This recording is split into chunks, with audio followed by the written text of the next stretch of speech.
Hello friends, आज की इस वीडियो में मैं सीटेट सितंबर 2016 का पेपर के क्वेश्चन जो मैथ्स के क्वेश्चन हैं उनको सॉल्व करूंगा। और सबसे पहले तो मैं ये बता दूं कि मैं यहाँ पे पेपर 1 के क्वेश्चंस ले रहा हूँ, तो इनका स्टैंडर्ड जो है पेपर 1 के लेवल का ही है। तो चलिए साथियों शुरू करते हैं। पहला क्वेश्चन है, संतरे के 15 लीटर 286 मिलीलीटर जूस को गाजर के 19 लीटर 714 मिलीलीटर जूस में मिलाया जाता है।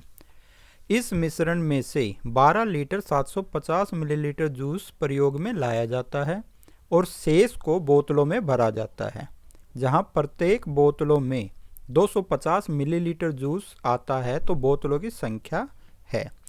अब इसके लिए देखो, सबसे पहले तो इसने बताया कि भाई संतरे का जो जूस है, संतरे का जूस जो दे रखा है वो दे रखा है कितना, 15 लीटर 286 मिलीलीटर। मैं इसको टोटली मिलीलीटर में कन्वर्ट करूं तो ये हो जाएगा 15,286 मिलीलीटर। दूसरा जो है वो है गाजर का। अब गाजर का जूस कितना है, वो दे रखा है 19 लीटर और 714 मिलीलीटर। अब इनको जब हम प्लस करेंगे, क्योंकि ये आपस में मिलाए गए हैं, तो ये हो जाएगा कितना, 10 10 10 5 और 3, 35,000 मिलीलीटर। अब इसमें से यूज कितना कर लिया है, वो कर लिया हमने 12 लीटर 750 मिलीलीटर, यानी कि अगर मिलीलीटर में कन्वर्ट करें तो 12,750। अब ये यूज हो गया है तो डेफिनेटली इसको क्या करेंगे, माइनस करेंगे, तो ये हो जाएगा 0 5 2 2 2। हमारे पास इतना जूस जो है वो बचा हुआ है। अब हर एक बोतल में कितना जूस हमने भरा है, 250 मिलीलीटर। अब 250 से इसको हम अगर डिवाइड करते हैं, किसको, 22250, इसको हम डिवाइड कर देंगे कितने से, 250 से, क्योंकि एक बोतल में 250 मिलीलीटर जूस है। तो 0 से 0 कैंसिल, 25 से इसको हम करेंगे तो ये हो जाएगा हमारा कितना, 25 8 जा 200, और फिर कितना बचेगा, 22 5 कैरी होके ये हो गया 225, जो कि कितने पे जाएगा, 9 जा पे। तो हमारा आंसर कितना हो जाएगा, 89 बोतल जो है जूस अवेलेबल होगा। तो चलिए नेक्स्ट क्वेश्चन पे चलते हैं। नेक्स्ट क्वेश्चन है, एक रेलगाड़ी हैदराबाद से शुक्रवार को 13:15 पर चलती है और शनिवार को बेंगलुरु 7:30 पर पहुंची, तो कुल कितना टाइम लगा। तो देखो, सबसे पहले तो हम बात करेंगे किसकी, शुक्रवार की। अब हम शुक्रवार की अगर बात करें तो हमें पता है कि ये स्टार्टिंग जो थी वो थी कितनी, 13:15, और हमें पता है रात के 12 बजे तक कितना टाइम हो जाता है, 24:00।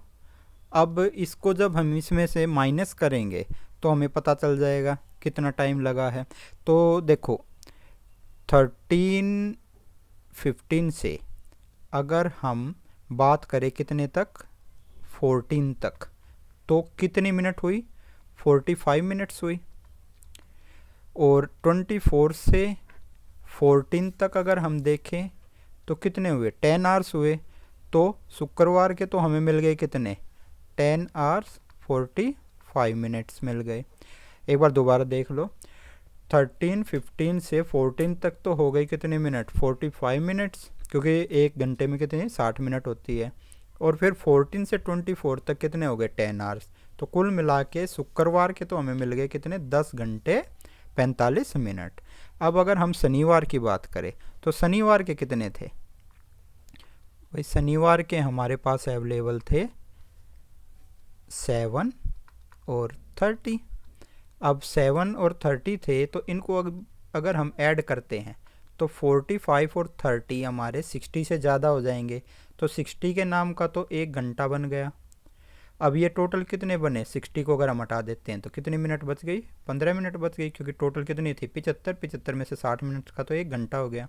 तो कुल मिला के कितने हो गए, 10 7 17 और 1 18, 18 घंटे 15 मिनट। तो ऑप्शन हमारा क्या हो जाएगा इसमें, ए।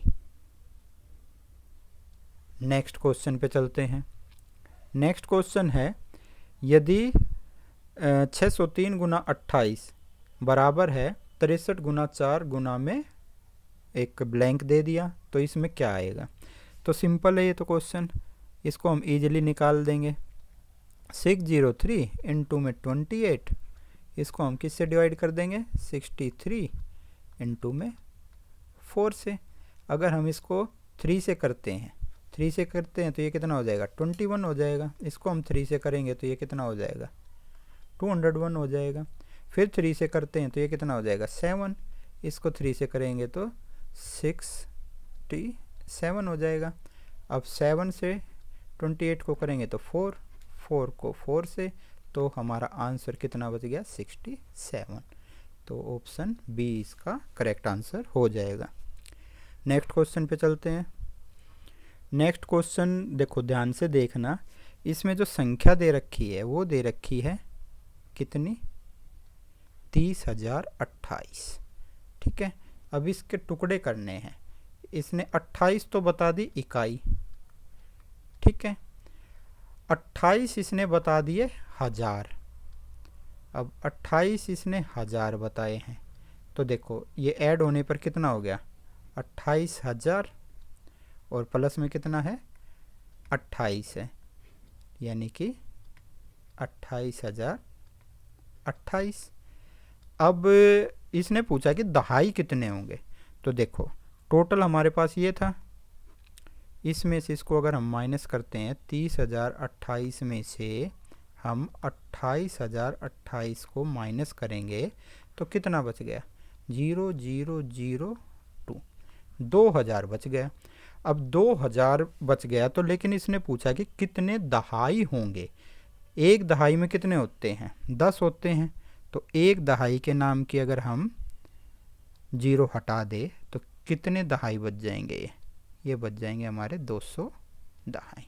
तो ऑप्शन हमारा कौन सा हो जाएगा, ए। नेक्स्ट क्वेश्चन पे चलते हैं। नेक्स्ट क्वेश्चन है, फलों का मूल्य दे रखा है प्रति किलोग्राम।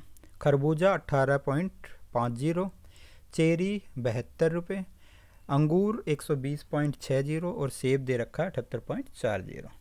अब देखो ये कहता है कि रेशमा ने सबसे पहले क्या खरीदा, खरबूजा खरीदा है, ठीक है। तो खरबूजा अगर हम देखें तो उसने खरीदा है 4/1/2 kg। तो इसको हम मल्टीप्लाई कर देंगे खरबूजे के मूल्य से 18.50 से, ये हो जाएगा 4 2 8 और 1 9/2 मल्टीप्लाई 18.50। कैंसिल करेंगे तो ये हो जाएगा 925, यानी कि इसने खरबूजा कुल कितने रुपए का खरीदा है, 9 5 जा 45, 4 9 2 जा 18 और 4 22, 2 9 9 जा 81 और 2 83। ये तो हो गया खरबूजा। अच्छा जी, इसके बाद दूसरी चीज़ इसने खरीदी है चेरी। चेरी इसने खरीदी है 1 किलो 200 ग्राम। अब 1 किलो और 200 ग्राम, 200 ग्राम को अगर हम किलोग्राम में कन्वर्ट करें तो हमें पता है 1 किलोग्राम में कितने ग्राम होते हैं, 1000 होते हैं। तो 200 ग्राम के कितने हो जाएंगे, 200 बटे में 1000, कैंसिल करेंगे तो कितना आ जाएगा, 1/5, यानी कि इतनी चेरी हो गई। और इसका रेट क्या था, इसका रेट था 72। ये हो गया हमारा 1 5 जा 5 और 1 6/5 इंटू में 72। इसको भी अगर जब हम सोल्व करते हैं तो ये हो जाएगा 5 1 जा 5, 5 4 जा 20 और पॉइंट के बाद अगर हम 0 लगा दे तो 5 4 जा 20। ये हो गया हमारा 6 4 जा 24 पॉइंट 2, 6 4 जा 24 और 2 26, 2 6 1 जा 6 और 2 8। ठीक है, ये हो गया किसका मूल्य, चेरी का। अब ये क्या कहता है, नेक्स्ट कहता है ये सेब, नहीं सेब से पहले है अंगूर। अंगूर इसने खरीदे हैं कितने, अंगूर खरीदे हैं इसने 250 ग्राम। अब 250 ग्राम अगर हम देखें तो 1 किलो का कितना होगा, 1/4। तो 1/4 और इसका रेट दे रखा है इसने 120.60। तो इसको अगर हम देखें तो ये आंसर हमारा आ जाएगा 4 3 जा 12, 0.41 जा 4, 4 5 जा 20। अंगूर आ गए ₹30.15 के। ठीक है, अब लास्ट जो था, लास्ट इसने खरीदे थे सेब। सेब इसने खरीदे थे कितने, सेब खरीदे थे 1/3/4 और सेब का रेट कितना था 78.40। इसको भी देख लेते हैं, 1 4 जा 4 और 3 7/4 मल्टीप्लाई 78.40।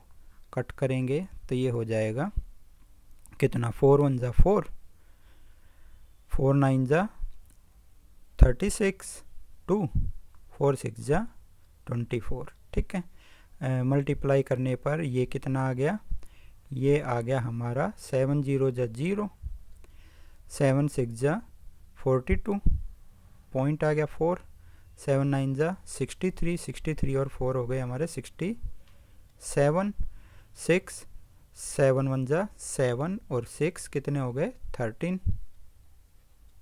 ठीक है, ये जो रेट आ गया, ये रेट आ गया सेब का। तो कुल मिला के उसने कितने रुपए का सामान खरीदा है वो देख लेते हैं,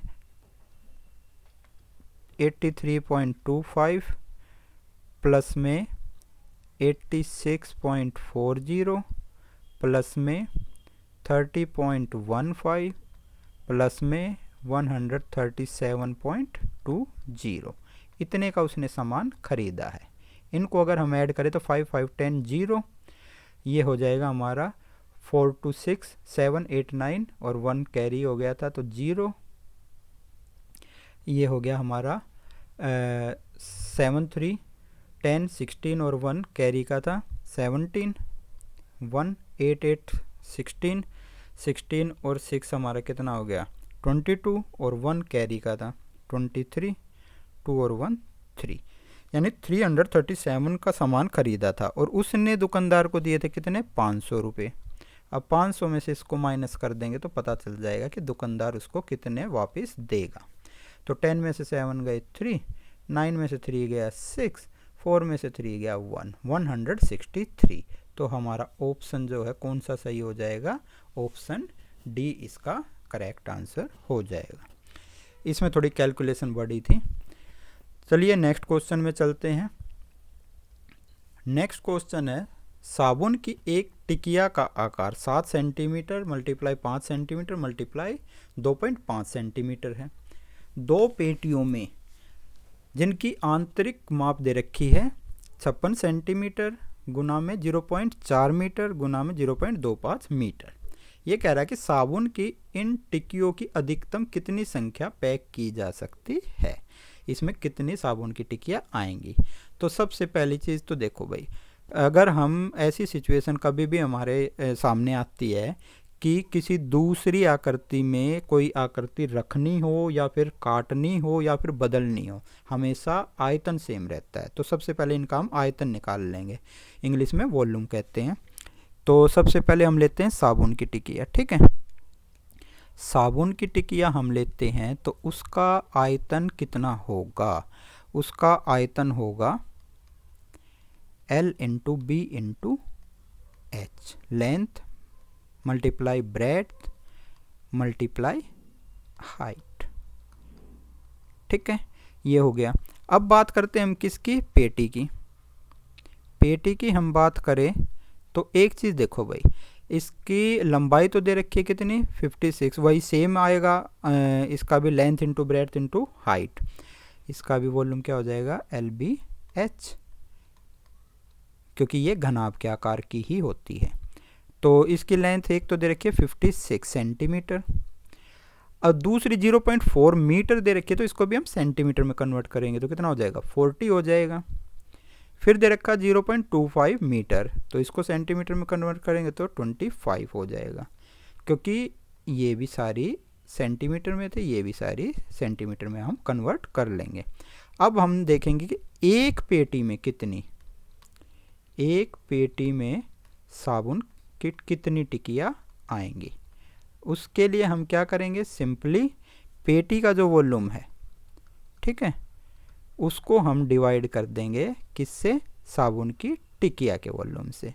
7 × 5 × 2.5 है, ठीक है, 2.5 है, तो इसका अगर हम पॉइंट हटाते हैं तो ऊपर में 10 चला जाएगा। क्यों, क्योंकि पॉइंट के बाद एक डिजिट है। अब इसमें देखो भाई, 25 से 25 कट गए, 7 8 जा 56 हो गया, 5 8 जा 40 हो गया। यानी कि एक पेटी में साबुन की कितनी टिकिया आ गई, 640 आ गई, ठीक है। 8 8 जा 64 मल्टीप्लाई 10 यानी कि 640। लेकिन इसने कहा था कि कितनी पेटियां हैं, 2 पेटियां, तो 2 पेटी में कितनी आएंगे, 2 पेटी में सीधी सी बात है 640 मल्टीप्लाई बाई 2, तो आंसर हमारा कितना आ जाएगा, 1280। तो ये हमारा आंसर हो जाएगा कौन सा, ऑप्शन ए। चलिए नेक्स्ट क्वेश्चन पे चलते हैं। नेक्स्ट क्वेश्चन है हमारा, किसी आयत की लंबाई, आयत है,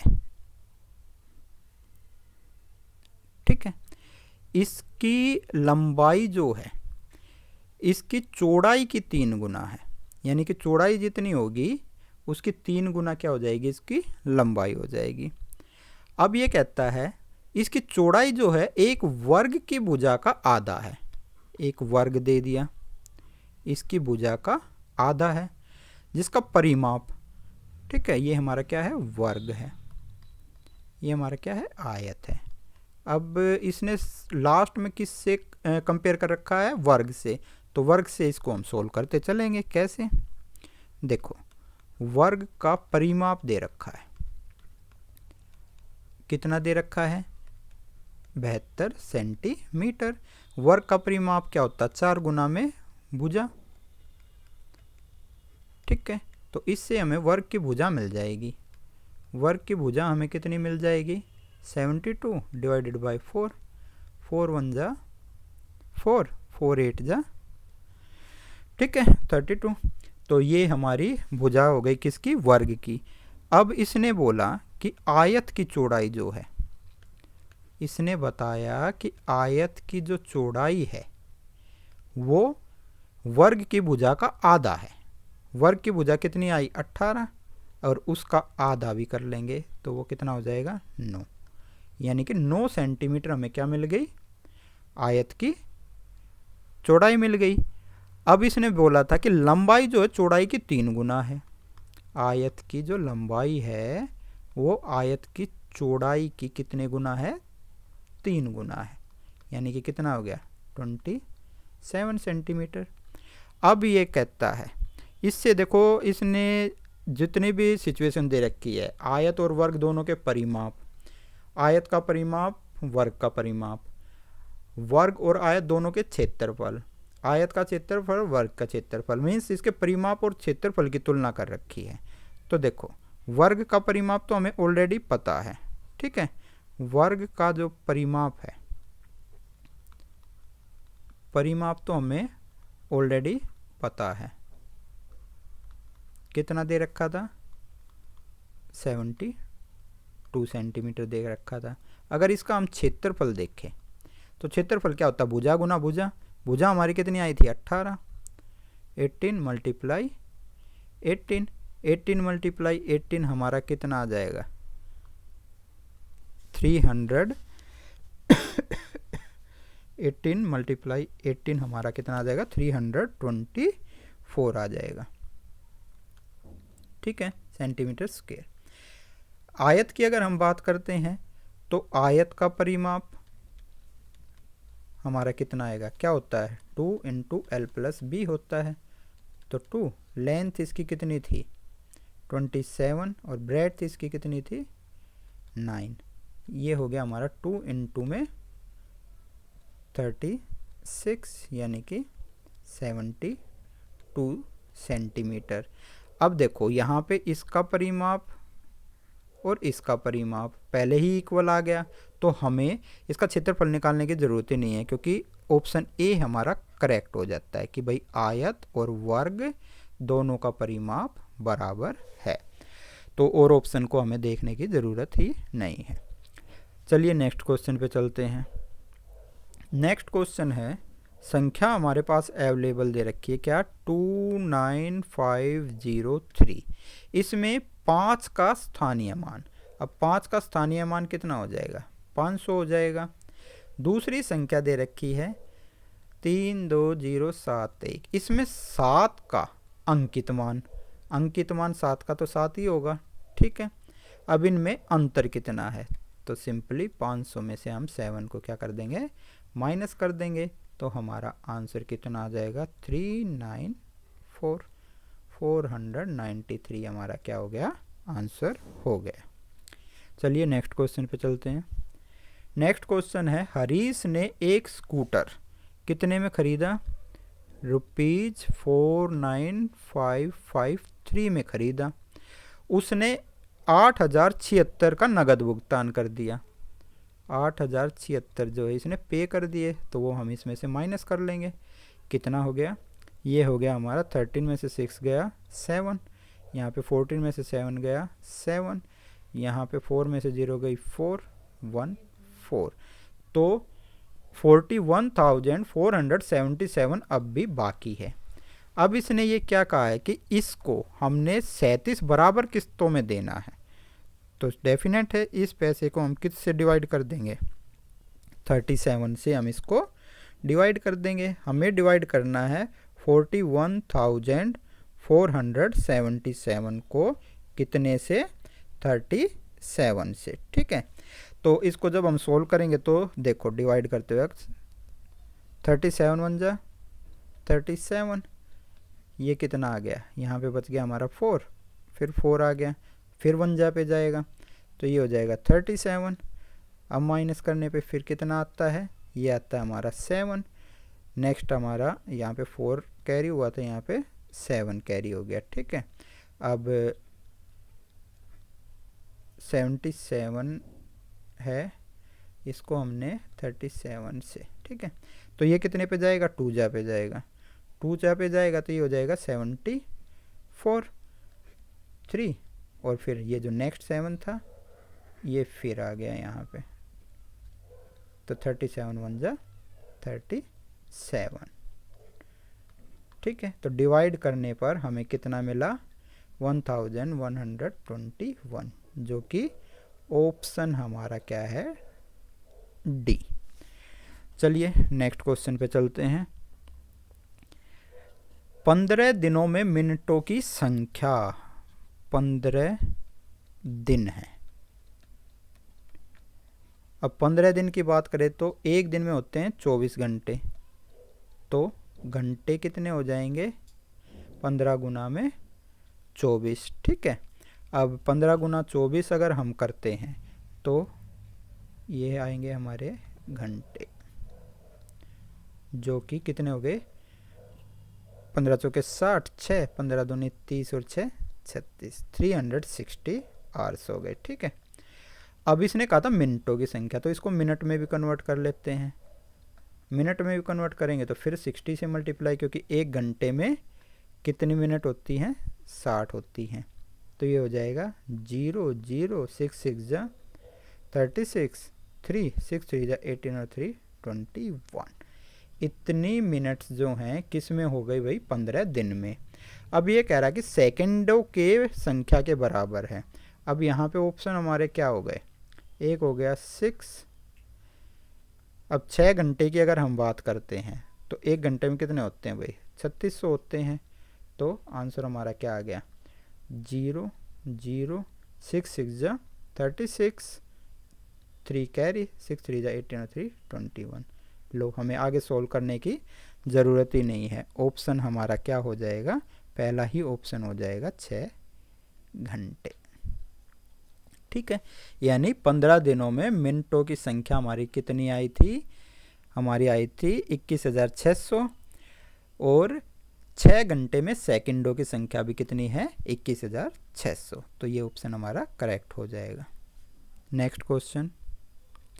नेक्स्ट क्वेश्चन है, एक संख्या 100 के आधे से छोटी है। अब एक संख्या है, ठीक है, इसने कहा कि 100 के आधे से छोटी है। अब 100 का आधा कितना होता है? 50, यानी कि 50 से छोटी है, ठीक है। अब इसने क्या कहा? और 4 दहाई। अब 4 दहाई कितना होता है? 4 दहाई, 4 दहाई हमारा कितना होता है? 40। तथा 5 दहाई। अब 5 दहाई हमारा कितना होता है? 50 होता है, ठीक है, के बीच में है। यानी 40 से तो ये बड़ी है और 50 से ये छोटी है। 40 से बड़ी और 50 से छोटी। अब और क्या कहता है ये?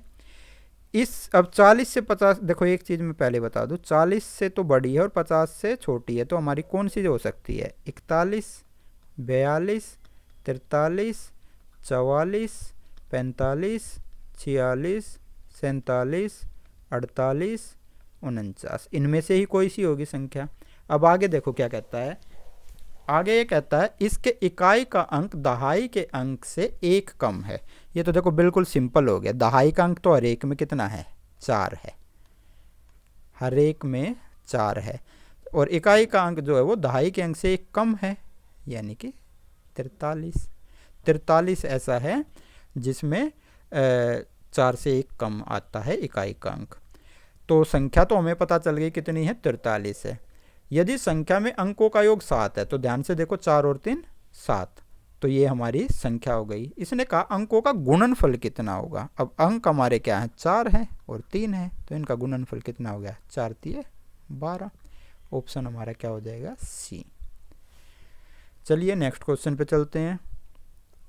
नेक्स्ट क्वेश्चन है हमारा, जब संख्या दे रखी है 80,808, ठीक है, 80,808 को हम 108 से भाग देते हैं, ठीक है। कितने से भाग देते हैं? 108 से। चलो भाग दे लेते हैं हम 108 से। 108 से हम भाग देते हैं, तो सबसे पहले ये कितने पे जाएगा? 7 जा पे। 7 जा पे गया तो ये हो गया 7 8 जा 56, 7 1 जा 7, ये बच गया हमारा 2, ये बच गया हमारा 5, आगे कैरी हो गई 0। अब ये कितने पे जाएगा? अब ये जाएगा 4 जा पे। 4 जा पे गया तो ये हो गया हमारा 32, 4 कितना हो गया? ये हो गया हमारा 8, और ये हो गया हमारा 11 में से 3 गया तो 8, फिर कैरी हो गया हमारा 8। अब देखो अब कितने पे जाएगा? ये 8 जा पे जाएगा। 8 जा पे जाएगा तो 8 8 जा 64, 8 1 जा 8, हमारा कितना बच गया? 4 और 2, 24 हमारा शेषफल बचा है। दूसरा ये कहता है, किसको? दूसरा इसने बताया कि अगर हम 90,909 को डिवाइड करेंगे कितने से? 109 से। चलो इसको भी करके देख लेते हैं। 90,909 को हम डिवाइड करते हैं कितने से? 109 से। तो सबसे पहले कितने पे जाएगा? 8 जा पे जाएगा। ये हो जाएगा 8 9 जा 72, 8 1 जा 8, माइनस करने पर ये कितना आया? 7, 10 में से 7 गया 3, कैरी हो गया 0। अब ये कितने पे जाएगा? अब ये जाएगा 3 जा पे।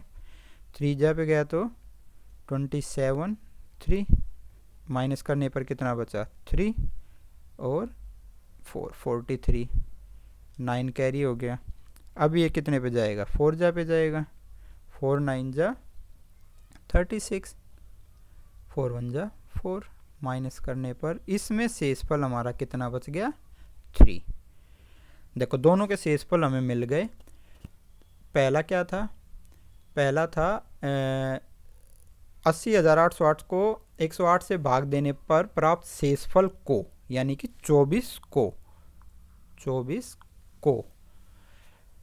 90,909 को 109 से भाग देने पर प्राप्त शेषफल से भाग दिया जाता है। इससे कितना शेषफल मिला था? 3। तो भागफल कितना आएगा? तो देखो 3 8 जा 24, हमारा आंसर कितना आ गया?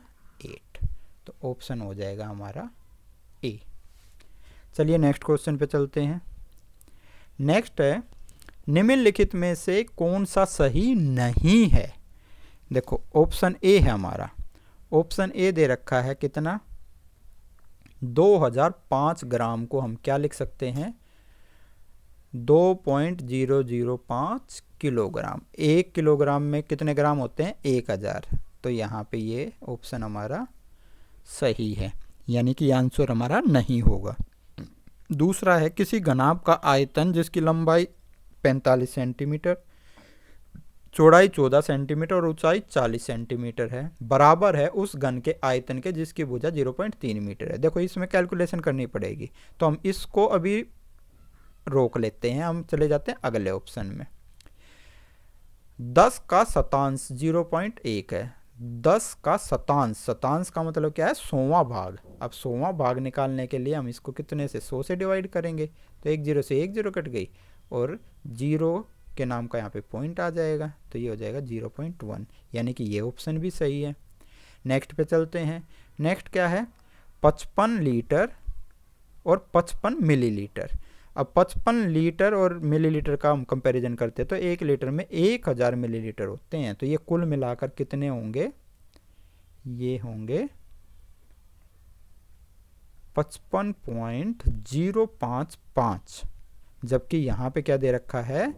55.55। तो इसका मतलब ये ऑप्शन गलत है, तो हमारा आंसर भी क्या हो जाएगा? यही हो जाएगा। हमें यहाँ कैलकुलेशन करने की ज़रूरत ही नहीं है, क्योंकि इसने पूछा था कि कौन सा सही नहीं है, तो हमारा डी ऑप्शन ऐसा है जो सही नहीं है, तो इसका आंसर हमारा क्या हो जाएगा? डी। चलिए नेक्स्ट क्वेश्चन पे चलते हैं, जो कि हमारा लास्ट क्वेश्चन है। इसमें दे रखा है 200 से 400 के बीच में, 200 से 400 के बीच में 30, 45 और 60 का सबसे छोटा सार्वगुणज। सार्वगुणज, सबसे पहले इनके हम गुणज निकाल लेते हैं।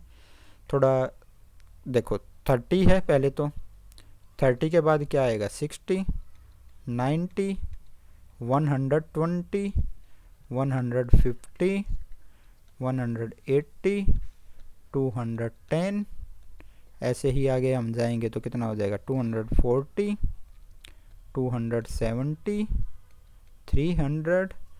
देखते हैं कि अब तो आगे जाने की ज़रूरत ही ना पड़े। अच्छा जी, 45 के अगर हम देखें तो 45, उसके बाद क्या हो जाएगा? 90, उसके बाद क्या हो जाएगा? 135, उसके बाद हो जाएगा 180, उसके बाद फिर क्या हो जाएगा? 225, उसके बाद हो जाएगा 270, उसके बाद हो जाएगा 315। देखते हैं, क्या पता हमें आगे जाने की ज़रूरत ही ना पड़े। 60 का देख लेते हैं। 60 का हमारा क्या होगा? 60, 120, उसके बाद क्या होगा? 180, 240, 300, 360, आगे जाएंगे तो वो 400 से बड़ा हो जाएगा। अब इसने कहा है कि सार्वगुणज सबसे छोटा 200 और 400 के बीच में, तो 200 और 400 के बीच में देखो 200 से बड़ा होगा, 200 से बड़ा होगा और 400 से छोटा होगा, तो 200 से बड़ा और 400 से छोटा, ऐसा तो कोई भी नहीं है, ऐसा तो कोई भी नहीं है। चलो इसमें फिर एक काम करते हैं, हम और आगे बढ़ के देखते हैं। तो 300 के बाद क्या आएगा? 300 के बाद आएगा 330, 360, 390। ठीक है, इसमें हम देखें तो 315 के बाद क्या आएगा, 315 के बाद आएगा 360। अब देखो, अब हमें मिल गया सबसे छोटा जो है 200 और 400 के बीच 360 ऐसा नंबर है जो तीनों का सार्व गुणज है। ठीक है, 360 से छोटा ऐसा कोई भी इनका सार्व गुणज नहीं है जो 200 और 400 के बीच में आता हो। अच्छा जी, तो एक नंबर तो हमें मिल गया। अब दूसरा देखते हैं। दूसरा ये कहता है 15, 24 और 45 का सबसे बड़ा सार्व गुणनखंड की बात हुई है अब की बार। ठीक है, तो 15 के अगर हम गुणनखंड देखें तो एक तो 1 से होगा, एक 3 से हो जाता है ये डिवाइड, 3 के बाद ये 5 से डिवाइड होगा और 5 के बाद ये सीधा 15 से डिवाइड होता है। ठीक है, अच्छा जी, दूसरा नंबर हमारा 24। 24 को हम देखें, 1 से हो जाएगा, 2 से हो जाएगा, 3 से भी हो जाएगा, 4 से भी हो जाएगा, 5 से नहीं होगा, 6 से भी हो जाएगा। ठीक है, 7 से नहीं होगा, 8 से हो जाएगा, उसके बाद 9, 10, 11, 12 से हो जाएगा और उसके बाद 24 से होगा। ठीक है, अच्छा जी, उसके बाद बात करते हैं हमें तीसरा नंबर क्या था, 45। 1 से हो जाएगा, 2 से नहीं होगा, 3 से हो जाएगा, 4 से नहीं होगा, 5 से हो जाएगा, उसके बाद सीधा ये हो जाएगा हमारा 6 से नहीं होगा, 7 से नहीं होगा, 8 से नहीं होगा, 9 से, उसके बाद ये सीधा होगा हमारा 9 से, उसके बाद ये सीधा होगा हमारा 15 से और उसके बाद ये सीधा होगा हमारा 45 से। इसमें सबसे बड़ा गुणनखंड देखना जो तीनों में कॉमन हो। तीनों में कॉमन देखो भाई, 15 इसमें नहीं है, 5 नहीं है, 3 ऐसा है जो तीनों में कॉमन भी है और सबसे बड़ा भी है। अब इसको हम सिंपली हम सोल्व कर देंगे। उसमें निकला था 360, अब इसको हमने डिवाइड कितने से कर देना है, 3 से, तो हमारा आंसर निकल जाएगा। कितना आया, 3 1 3, 3 2 6, 0, 120 हमारा आंसर हो गया, जो कि ऑप्शन था हमारा ए। तो ये 14 क्वेश्चन थे जो सीटेट सितंबर 2016 के पेपर 1 में पूछे गए थे मैथ्स के। तो अगर आपको ये मेरा चैनल पसंद आया हो, वीडियो को लाइक करें, चैनल को सब्सक्राइब करें और बेल आइकन ज़रूर क्लिक कर ले ताकि मेरी आने वाली वीडियोज़ का नोटिफिकेशन आपको समय से मिल सके।